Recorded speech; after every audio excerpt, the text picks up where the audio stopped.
Biblio de Fatim, votre émission littéraire africaine, pour l'Afrique et pour toi. Hello la team, j'espère que vous allez bien. Je suis hyper contente comme d'hab de vous retrouver pour ce nouvel épisode. Et aujourd'hui, on accueille Aïssata Sissoko et Kadi Diouf, deux écrivaines, autrices. Et si elles viennent aujourd'hui, c'est pour parler d'elles, de leurs œuvres et aussi, surtout, pour partager leurs regards et perspectives en tant que femmes écrivains noires africaines. Et donc, vous connaissez bien le principe de l'émission, j'aurais beau le rappeler, mais je le rappelle quand même. Lorsqu'on parle d'interview, de recevoir les auteurs, c'est toujours dans un lieu différent. Et aujourd'hui, le lieu qui nous accueille, c'est Sargal, concept store africain conçu pour les créateurs et artisans africains et ou issus de la diaspora. Donc, si vous cherchez des tenues chic et éthiques, c'est chez Sargal que ça se passe. Et Sargal est aussi un espace. Vous pouvez organiser vos événements, c'est d'ailleurs ça que Sargal m'a accueilli aujourd'hui. Et je remercie chaleureusement Rebecca et Ami pour ça, d'avoir rendu ça possible. Et aussi, il y a un coin librairie qui est en cours de mise en place, mais je ne vais pas en dire plus. Donc, sans plus tarder, je vous laisse patienter le temps du générique et le temps de recevoir Kadi et Aïssata. Bienvenue dans la Biblio de Fatim, l'émission littéraire qui vous entraîne dans un voyage à travers les pages de la littérature africaine et afrodescendante, où les mots deviennent des ponts entre les continents et les cultures. Découvrons ensemble les histoires, les poèmes et les voix qui nourrissent l'âme et l'esprit du continent. Plongeons dans l'univers fascinant des écrivains, écrivaines et autres acteurs littéraires africains porteurs de mémoire. Explorons ensemble les traditions orales qui se transforment en pages d'encre et vibrons au son des langues et dialectes qui tissent la richesse de la littérature africaine. La Biblio de Fatim, une invitation à la rencontre de l'imaginaire et de la créativité du continent. Hello la team, me voici donc en compagnie de Kadi Diouf et de Aïssata Sissoko. Ça va les filles? Ça va super, merci. Et toi? Ouais, ça va très bien, je suis contente de vous avoir là avec moi. Pour vous présenter brièvement, Kadi, toi tu es écrivaine, autrice de Ça va de soi, un roman jeunesse qui suit les aventures de Lala, une petite fille quand même, parce qu'elle a quoi, 12 ans?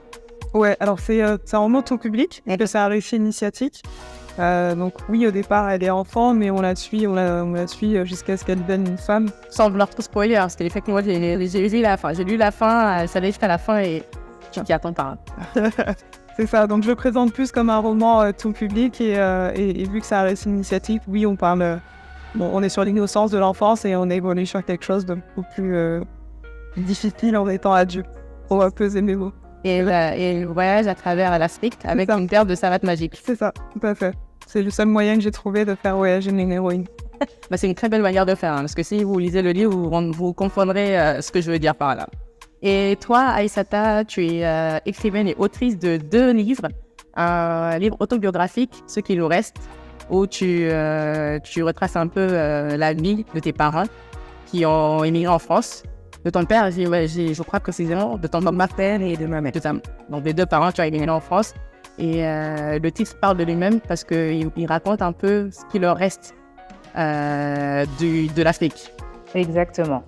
L'idée, c'était vraiment pour moi de mettre en avant ce qui leur reste de l'Afrique, ce qu'ils vont conserver, ce qu'ils vont transmettre aussi à leurs enfants, parce que aussi dans le livre, il y a aussi un personnage qui est inspiré aussi de mon parcours avec ma double culture. Et qu'est-ce qui lui reste à ce personnage-là, qui a une double culture, et qu'est-ce qu'elle va transmettre aussi par la suite. C'est ton premier livre. Et ton deuxième livre, c'est un recueil de poèmes qui s'appelle Électron libre. Je pense que tes livres parlent d'eux, mais Électron libre, c'est un peu tous les poèmes qui mentionnent différents sujets que te tenais à cœur de mettre sur papier. Est-ce que tu peux nous en dire plus? Oui, bien sûr. Alors, comme tu le disais, Électron libre, c'est vraiment... c'était vraiment le terme qui pour moi représentait ces poèmes parce qu'ils abordent des sujets assez diversifiés. Et moi, l'objectif, c'était vraiment de pouvoir mettre en avant comment le vécu humain, c'est-à-dire des éléments, des choses qu'on peut vivre, des émotions qu'on peut ressentir suite à un événement, suite à un voyage, par rapport à ce qu'on peut vivre, comment on peut l'articuler en poésie. Et c'est vraiment ce que j'ai souhaité mettre en place dans ce recueil de poèmes que je dirais plus moderne. Là, il m'a bien envie de vous demander à toutes les deux, au vu de vos discours, est-ce que, en tant que femme écrivain noire africaine, dans quelle mesure votre identité d'écrivaine, femme noire surtout, africaine, influencent vos écrits et surtout les sujets que vous abordez dans vos livres?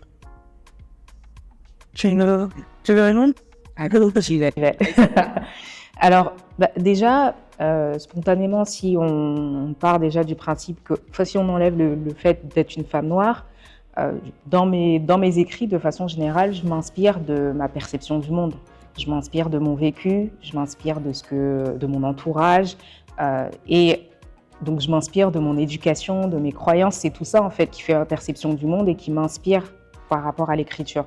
Donc, je me dis que logiquement, c'est vrai que mon statut de femme noire fait que spontanément, que je le veuille ou non, je suis forcément impliquée, en fait. Ça m'implique, ça m'imprègne en fait des sujets que j'aborde, de thématiques que j'aborde dans mes livres. Et si je creuse de façon, on va dire, plus volontaire, c'est vrai qu'en tant que femme noire, il y a plusieurs sujets en fait qui spontanément me viennent en tête quand j'aborde mes écrits. Ça va être par exemple, je sais que la diversité culturelle, c'est important pour moi de le mettre en avant, à travers aussi le vécu, notamment de personnes noires, de femmes noires en Europe, notamment en France. Là aussi, il y a une perception, une vision qui fait que, par exemple, si je parle par exemple d'invisibilité, moi, ça me donne envie en fait de mettre davantage en avant ce... Voilà. Donc en fait, c'est quelques exemples pour montrer comment... en tant que femme noire, ça m'imprègne en fait dans tout ce que j'écris. Et toi, Kadi? Je suis assez d'accord. Moi, je parlerai de mon récit et je parle de ce que je connais. Donc, ce que je connais, on se connaît mieux que quiconque normalement. Donc je parle de ce que je connais et je suis plus à l'aise aussi de me dire que ce regard-là, c'est le mien et que je peux le partager. Je fais tout pour donner un maximum de descriptions pour qu'on se mette dans mon univers. Mais oui, je parle, c'est plus simple pour moi parce que c'est ce que je suis, intrinsèquement.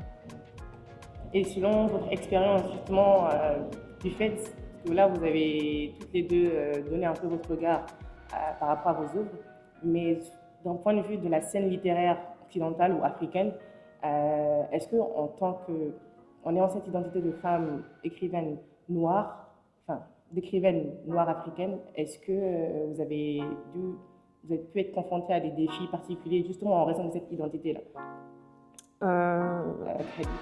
Je vais parler de mon expérience, parce que c'est la question. C'est exactement ça. Les retours que j'avais au départ, parce que quand je me suis lancée dans ce projet d'écriture, c'était un fantasme. C'est-à-dire que moi, je me suis dit, je vais juste écrire cette histoire parce qu'elle est dans ma tête, et puis advienne que pourra. Ce qui s'est passé, c'est que je me suis auto-éditée, mais pour terminer. J'étais la reine de la procrastination. Je me suis dit, bon, demain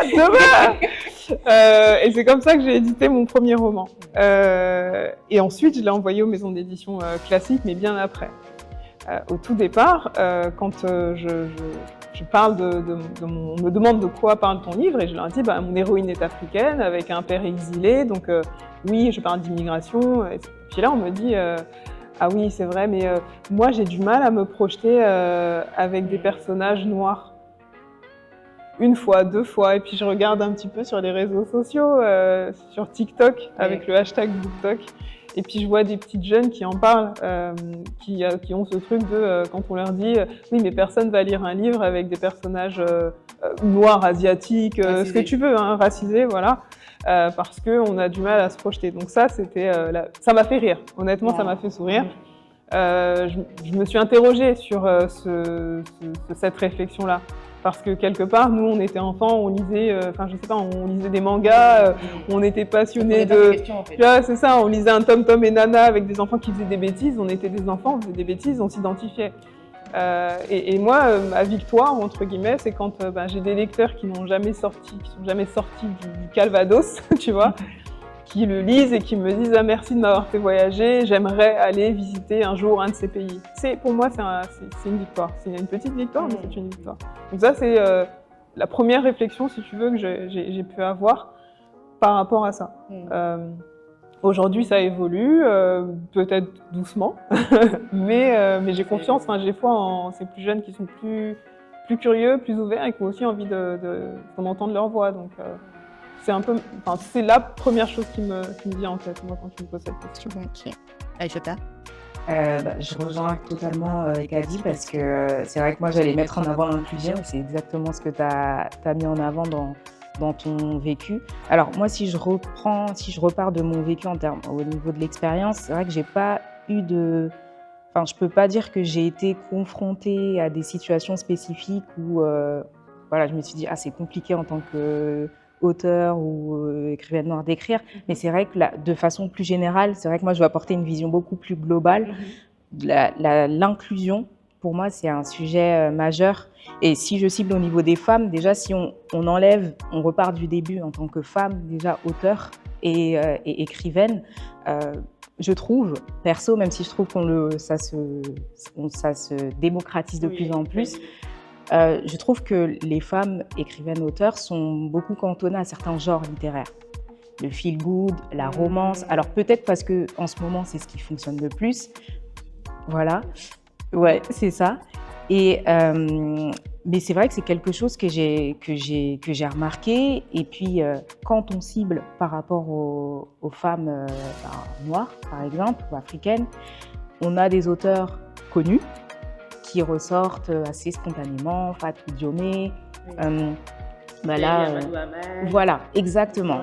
Voilà, donc on a des grosses têtes d'affiches.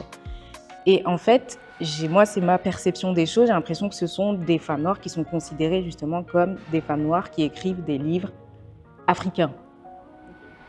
Et il y a quelques personnes qui sont intéressées. Enfin, il y a beaucoup de personnes qui ne sont pas asiatiques, africaines, etc., et qui sont intéressées par ce type de livre. Mais globalement, c'est, on va dire, des exceptions. Et en fait, c'est pour ça que moi, j'ai cette vision de l'inclusion où je me dis, dans ce que je vois, je trouve quand même qu'il y a beaucoup d'auteurs qui sont cantonnés à une niche, en fait.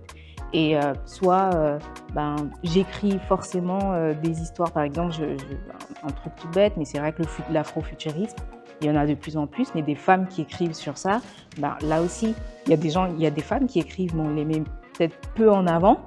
On va mettre en avant des personnes qui vont beaucoup parler de leur parcours de vie, qui vont mettre en avant des... Et en fait, je trouve que ça peut être parfois cantonné à des niches. Donc pour moi, c'est vraiment la problématique de l'inclusion. Et comme je disais, le fait de pouvoir lire un livre d'une femme africaine et de se dire « Ok, elle a écrit ce livre-là » et pas dans ma tête me dire c'est une femme africaine, donc je lis le livre avec tous les préjugés que j'ai dans ma tête.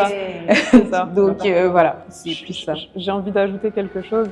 Je te rejoins complètement sur cette dimension-là, où aussi quand, pareil, tu vas fantasmer un auteur ou une écrivaine africaine et elle va devoir te parler de difficultés, d'un mariage forcé, d'excision.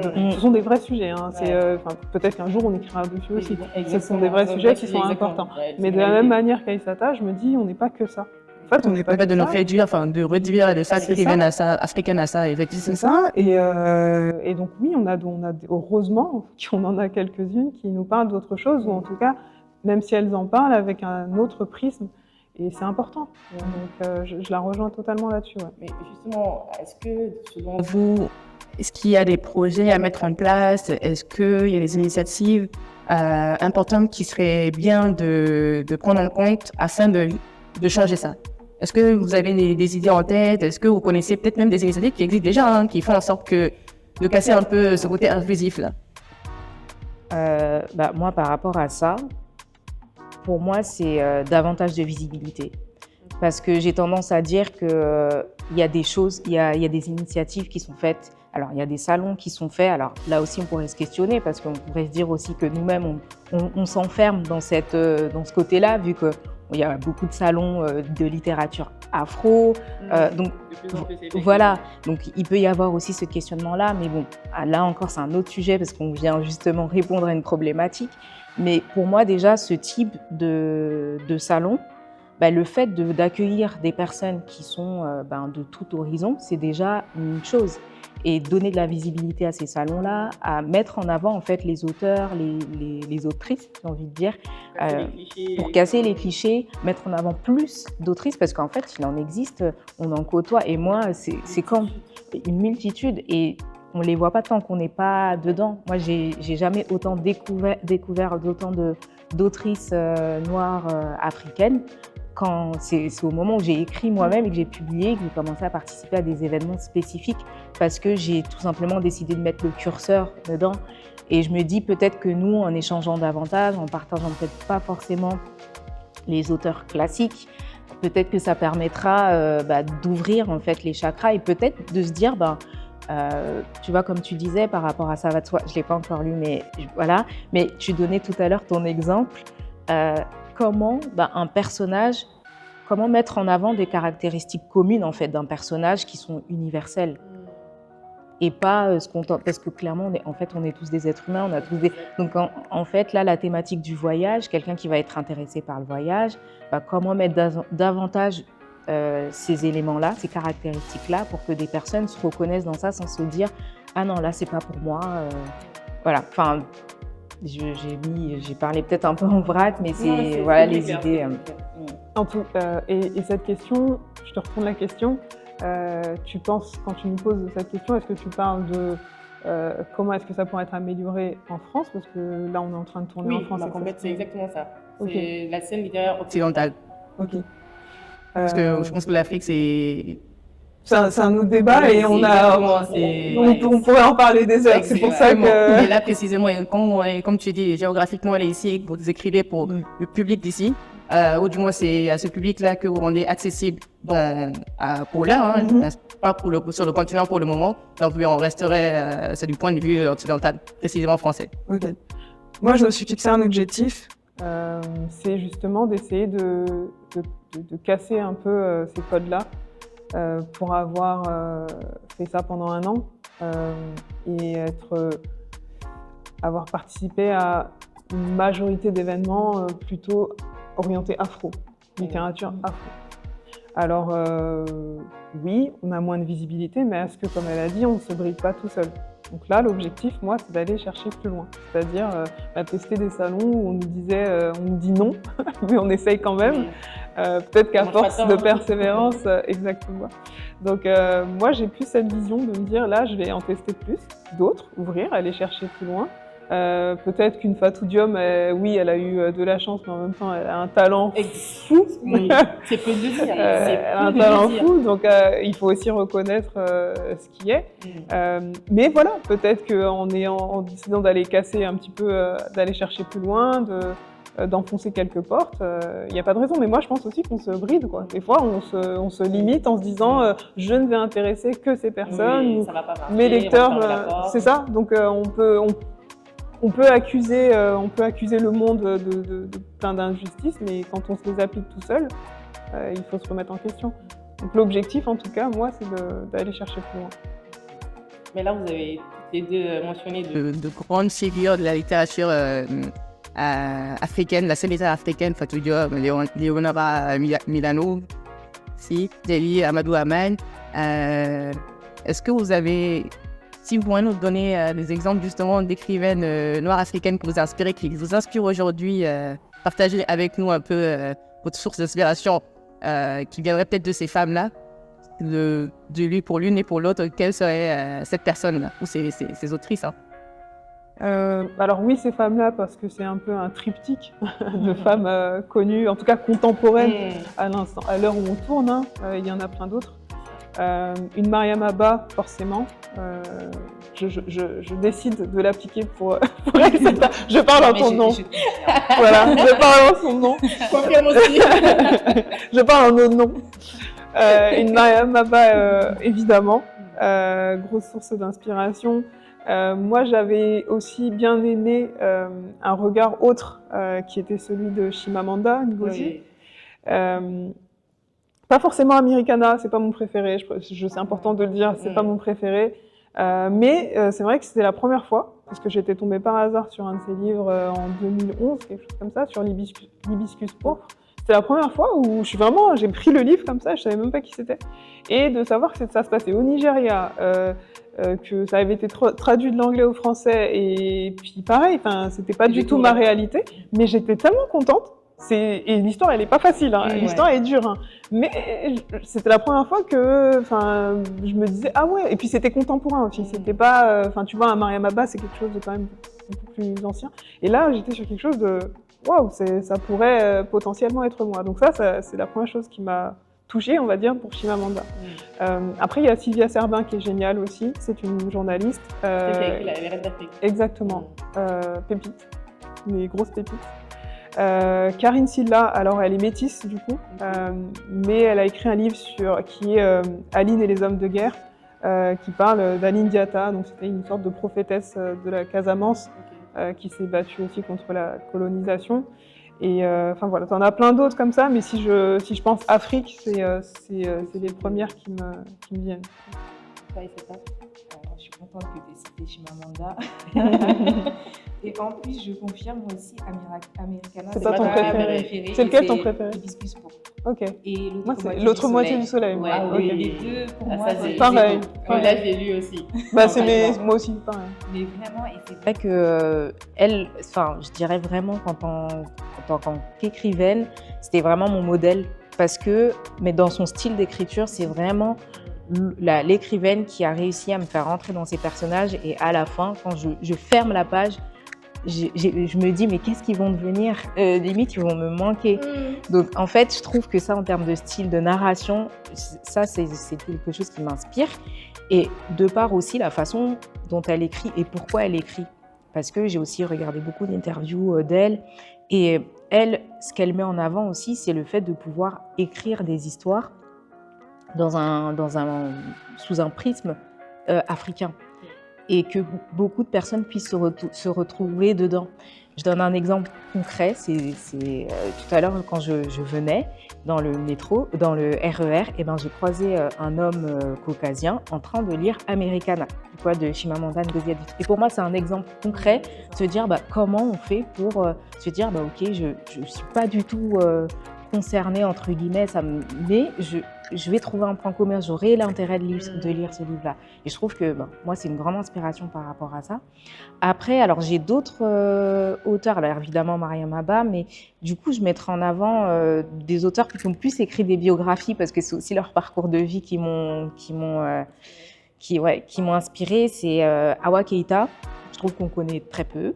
En tout cas, moi, je l'ai connue très tard. En fait, c'est une militante et députée du Mali. C'est elle qui est à l'origine de la Journée internationale de la femme africaine. Elle est malienne, qui est le 31 juillet. Et en fait, quand j'ai lu son livre, sa biographie, je me suis dit, mais waouh, des femmes comme ça, en fait, on devrait davantage les mettre en avant. Et son livre m'a marqué. Elle était, du coup, c'était la première députée du Mali. Femme députée du Mali. Et elle était également sage-femme. Bref, quand on lit sa biographie, on se dit waouh.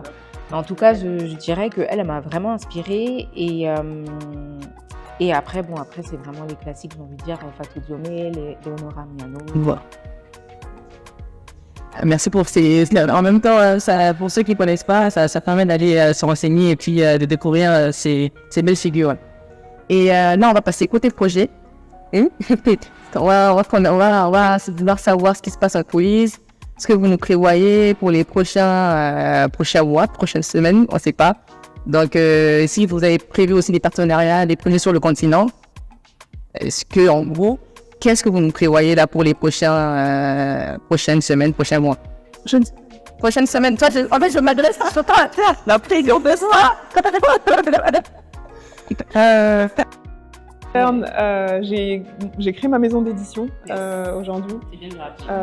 Ouais, parce que pareil, en fait... Ils sont promis là. Donc, ça s'appelle Manuscript Édition. Pour l'instant, je ne représente que ma personne et un deuxième auteur. Donc l'objectif, c'est de se concentrer un petit peu sur le développement et potentiellement de représenter d'autres auteurs et autrices, pardon. Ça, c'est la première chose. La deuxième chose, une chaîne YouTube qui parle aussi de livres et de cinéma. Parce que pour ceux qui n'aiment pas lire, ce fameux projet. Donc sur la chaîne Manuscript de YouTube. Donc je vous inviterai à aller jeter un œil. Troisième projet, le tome 2. Le tome 2 de Ça va de soi que j'ai mis du temps à rédiger. Le tome 2 qui est... pour les patients, on l'attend. Voilà, non, mais qui est terminé. On est vraiment sur les dernières réserves, il faut juste un peu peaufiner la relecture. Mais voilà, tome 2. Et voilà, on sera sur quelques événements aussi en fin d'année. Il y en a certains que je peux citer, d'autres non. Donc voilà pour l'actualité de mon côté. Très bien. Et toi, Aïssata? Et pour ma part, donc moi, écriture qui est pour le coup vraiment en cours d'écriture, d'un roman à venir. Donc là, cette fois-ci, ce sera une fiction. Donc je ne vais pas donner de date parce que là, c'est vraiment en cours. Okay. Donc j'ai ça. Et puis après, plus des événements qui vont, un peu comme Kadi, qui vont arriver, des salons littéraires qui vont arriver d'ici aussi la fin d'année. Et c'est déjà Très bien. déjà. Exactement. Et est-ce que vous prévoyez d'élargir tout ça au continent? Est-ce que c'est prévu? Vous avez ça dans un petit coin de vos têtes ou pas du tout? Ouais, moi j'ai tenté de la distribution en librairie sur la Côte d'Ivoire et le Sénégal. C'était un petit parcours en tant qu'auto-édité, parce que c'est un coût quand même qu'il faut savoir absorber. Là, la réflexion en tant que maison d'édition, elle sera un peu différente. Après, il y a l'Afrotech au Sénégal, auquel c'est ça. Donc, je suis censée vraiment leur remettre le livre depuis un bout de temps, mais je pense que le mieux, en fait, ce serait peut-être de se rendre sur place non, mais ou même... faire un colis. Non, mais je me dis peut-être d'autres auteurs en fait qui seraient intéressés et j'envoie le colis pour tout le monde. Enfin, par exemple, je pourrais envoyer les tiens aussi. C'est une réflexion. C'est une réflexion, exactement. D'ailleurs, l'un d'eux, il y a Malik Barros, mais le gérant de l'Afrotech. Et si vous ne connaissez pas, si vous êtes résident au Sénégal ou de passage, franchement, passer là-bas, c'est la terrain de la joie pour les fanats de littérature africaine. Il y a tout. Donc ça, c'était le petit clin d'œil de l'ambition. Donc voilà en tout cas ce qui a été fait pour l'instant. Après, pareil, l'objectif c'est de pouvoir participer au moins un salon en Afrique.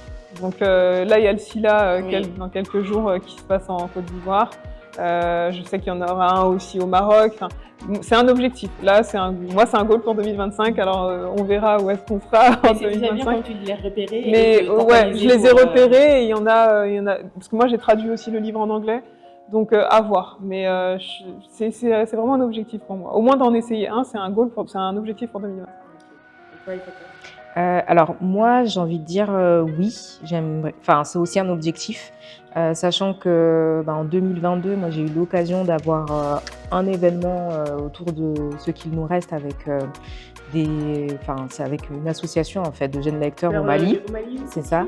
Et le but, ce serait de poursuivre. Donc là, ce serait soit toujours au Mali, soit au Sénégal. Mais en tout cas, la première étape des contacts, de réseaux, que ce soit d'auteurs, d'écrivains, auteurs, autrices, et a été faite. Mais l'objectif, en effet, ce serait vraiment d'aller plus loin et d'avoir un événement là-bas en 2025. C'est génial. Ce serait top. On attend les cartons d'invitation. Ce serait top. Génial. Beaucoup de courage pour tout ça. Toi, pour l'élargissement sur le continent, et à toi aussi, pareil. Et avant de clôturer, j'aimerais bien qu'on aborde le volet entrepreneurial de la vie d'écrivain quand même. Parce que pour ta part, Kadi, si je ne m'abuse, toi, tu es full entrepreneur. C'est-à-dire que tu n'as pas de job CDI à côté. Non, je suis freelance. Donc du coup, je fais des prestations de marketing digital et commercial pour gagner ma vie. Et non, après, c'est vrai que t'étais aussi auto-édité, donc voilà, donc au final, tu dois quand même tout gérer tout seul. La création de ton livre, l'illustration, chercher tes événements tout seul, imprimer tout seul, tu dois tout faire tout seul, communiquer tout seul sur les réseaux sociaux. Donc c'est quand même, oui, pour moi c'est de l'entrepreneuriat à 100% en fait. Et comment t'en es arrivé à justement décider, parce que tu étais salarié? Oui, moi j'étais salarié au début. Comment t'en es arrivé à décider de partir donc, du salariat? Parce que c'est une grosse décision. C'est important de le dire parce qu'il y en a qui pensent que l'entrepreneur c'est facile de se lancer, mais c'est une grosse décision quand même, parce que c'est toute une organisation d'une vie qui change, j'imagine, en tout cas côté financier. Donc comment est-ce que t'en as arrivé à prendre cette décision-là? Alors, que c'est c'est le évident salariat ou- qui est parti, c'est pas moi qui. C'est lui qui est parti. Non. Voilà, c'est pas moi qui c'est pas moi qui suis partie. Non. Alors, en soi, quand j'ai décidé quand il y a eu une rupture conventionnelle avec mon emploi, et je me suis dit, je vais en profiter pour développer cette partie-là, et j'en suis ravie. C'est la meilleure décision au final. C'est la meilleure chose qui me soit arrivée, si tu veux, l'année dernière. Oui, en revanche, j'ai fait des erreurs. Et tu fais des erreurs en tant que auto-édité au départ, à savoir imprimer pas avec les bonnes personnes, imprimer un volume trop important versus le nombre d'événements que tu vas avoir. Les coûts, tu fais pas de... Enfin, on apprend, tu vois. T'as pas fait une bonne étude pour savoir comment est-ce que tu peux réduire tes coûts. Des salons qui, parlons français, n'ont aucun intérêt, et tu vas dépenser 500 € ton stand, il y aura 10 passages. Enfin, tu vois, mais c'est pas grave. Moi, je me dis, ça fait mal au portefeuille, mais il m'a fallu 1 an en tout cas pour comprendre que voilà, c'est comme de l'entrepreneuriat. Tu te plantes, tu te relèves et tu réajustes et tu modifies ta manière de travailler. En tout cas, c'est comme ça que je le vois aujourd'hui. Et voilà. Donc maintenant, les salons qui coûtent trop cher par rapport à mon budget ou au nombre de passages, ou en tout cas si je n'ai pas assez d'indicateurs pour me rendre versus mon coût d'acquisition client, j'y vais pas en fait, parce que on peut pas se permettre, et on n'a pas derrière une grosse exposition ou une grosse maison d'édition qui va en tout cas engager ces frais-là. D'où la création de ma maison d'édition, en me disant voilà, je sais ceux que je pourrais accompagner ou non. Du coup que ça représentera ou non, et surtout en fait faire ce que je veux. C'est important. Alors, tu dépends de personne. C'est ça. Tu rendre à personne. C'est ça. Mais surtout là, je représente un auteur et j'aime tellement sa plume. Et je suis contente de me dire, en tout cas, que son premier ouvrage est chez moi, et j'espère que le prochain sera peut-être, j'en sais rien, chez un Flammarion pour avoir plus de visibilité. Mais on est optimiste. Il faut. Et toi, Aïssata, t'es salariée à côté. Ouais, moi je suis salariée. Talent, si je ne m'abuse. C'est ça. Dans les ressources humaines. Exactement. Et donc, comment tu gères le côté entrepreneurial? Ouais, c'est vrai que l'approche est différente, parce que là où quand tu as déjà un salaire qui tombe tous les mois, l'approche elle est différente, dans le sens où il y a moins d'enjeux. Moi je le vois vraiment aujourd'hui comme une passion. Après, ça n'enlève pas le travail que ça demande, et en effet c'est un travail d'entrepreneuriat dans le sens où ça demande de vraiment tout gérer.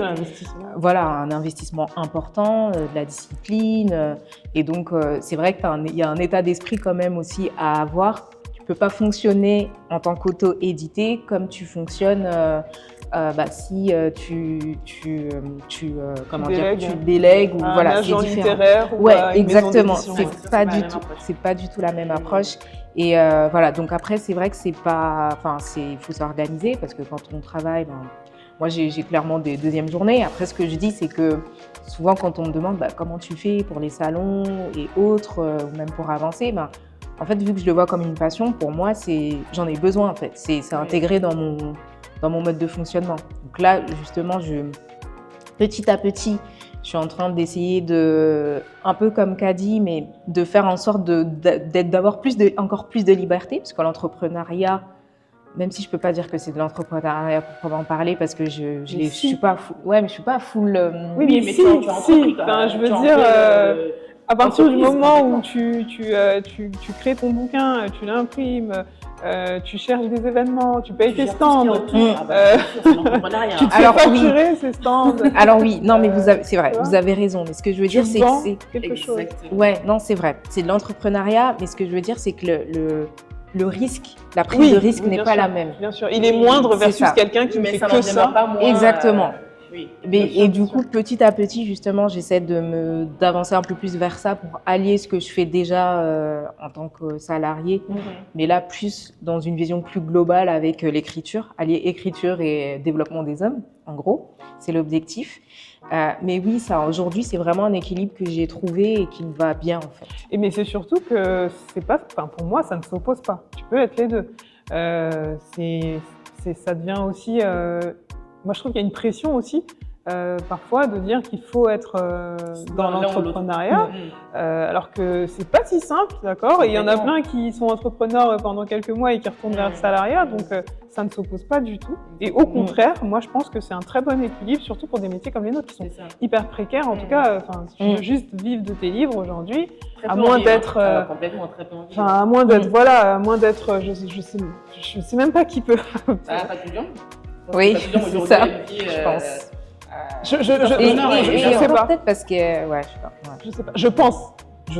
Je pense aussi. Mais c'est après, il y a vivre et vivre, tu vois. Tu vois, est-ce qu'on rentre dans ces débats aussi, tu vois? Ouais, c'est ça. Bah, c'est ça. Est-ce que c'est chouette parce que t'as un certain montant qui tombe tous les mois, ou est-ce que, et c'est tant mieux, hein, parce que ça paye les factures et tu peux faire ce que tu aimes. Et est-ce que, enfin, ouais, c'est vivre et vivre. Bon, il y a vraiment avoir ce budget où tu peux faire un peu ce que tu veux versus, quand même, c'est un salaire qui tombe tous les mois. Exactement, et ça paye les factures, quoi. C'est différent. Et je pense aussi que tu as une notion d'intérêt. Moi, je sais que personnellement, je ne me verrais pas vivre que de l'écriture, de mes livres. Ok. Parce que je me dis, bah, en fait, franchement, je me connais, je perdrais je vais perdre la passion en fait, que j'ai. Parce que comme elle a dit, là, toi, tu as un bon équilibre. Tu vis bien comme ça. Ouais. Et c'est parfait, c'est le plus important. Et pareil, au final, moi, pareil, je ne suis pas que à 100% sur la production littéraire. Ouais, c'est ça. Je touche à d'autres choses aussi pour, ça me perd aussi un petit peu d'exutoire et c'est aussi un bon équilibre. Peut-être que plus tard, ce sera différent. Mais aujourd'hui, ça me va bien, ouais. Ah, super. Et ben, on arrive déjà au terme de cet épisode. Déjà? Oui, mais déjà presque. Hein. Parce que on va laisser les soins à Aïssata de terminer on va laisser le soin à Aïssata de terminer cette interview en nous déclamant un de ses poèmes. Enfin, on va laisser le soin de choisir. Hein. Alors là, je vous invite à l'évasion, qui est à travers un poème inspiré d'un voyage, tout simplement.